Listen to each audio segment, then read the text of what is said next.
కొంతమంది వ్యవహారాలు ఇట్టుంటాయి.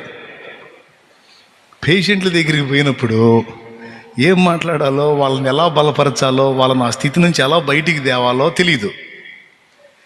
వాడు కాస్త కూస్తో బతుకుదామని ట్రై చేస్తుంటే వీళ్ళ మాటల దెబ్బకి వాడు పూర్తిగా తెచ్చేటట్టు వీళ్ళు వాడి కౌన్సిలింగ్ ఇస్తారు.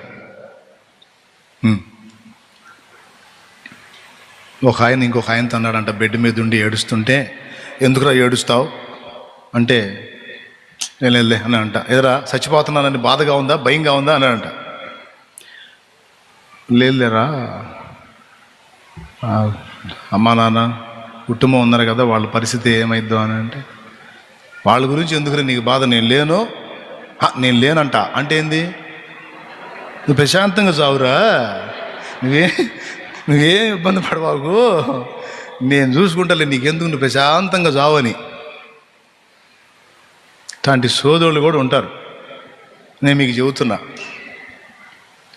మన ఒక వ్యక్తితో మాట్లాడేటప్పుడు ఆ మాటలు ఎలా ఉండాలంటే, బతికున్నోడిని సాగు కొట్టేటట్టు ఉండకూడదు, చచ్చినోడిని కూడా తిరిగి బతికించేటట్టు ఉండాలి. చచ్చే స్థితిలో ఉన్నవాడికి కూడా ఊపిరులు ఊదేటట్టు ఉండాలి మాటలు. అవి కూడా దేవుని బట్టి విశ్వాసంతో పలకాలి. పరిశుద్ధాత్మ ప్రేరణలో దేవుని పరిశుద్ధాత్మ, యేసు యొక్క ఆత్మ ఎన్నడైనా భయపడుడి అన్నాడా? భయపడకండి, నేను సదాకాలం మీతో కూడా ఉన్నాను. భయపడొద్దు, నిన్ను స్వస్థపరిచేవాడును. భయపడొద్దు, నేను నీకు విడుదల కలగజేతును. భయపడకము, నేను నీకు తోడై ఉందును. కృంగిన వేళలో నన్ను లేవనెత్తిన చిరునామా నీవేగా.